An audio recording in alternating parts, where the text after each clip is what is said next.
तर 5 वर्षांपूर्वी नवनीत राणांना पाठिंबा देऊन चूक केली। अमरावतीमधील सभेत शरद पवारांनी राणांवर निशाणा साधला। 5 वर्षापूर्वीची चूक आता सुधारायची आहे असं शरद पवार म्हणाले। तर पवारांनी 2 वेळा चूक केली, पण अमरावतीकरांना भोगावं लागतंय असं बच्चू कडूंनी म्हटले।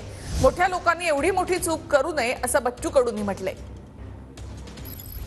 एक चूक माझ्याकडनं झाली।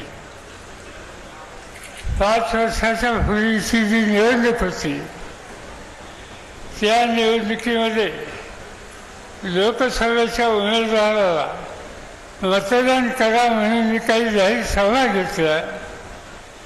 लोकांनी माझा संदेश स्वीकारला आणि ज्यांना पाठिंबा दिला त्यांना खासदार केलं आणि गेल्या 5 वर्षाचा त्यांचा अनुभव हा बघितल्याच्या नंतर माझ्या मनात अस्वस्थता होती की कधी ते जावं आणि अमरावतीकरांना सांगावं की आमच्याकडून चूक झाली, ही चूक पुन्हा कधी होणार नाही।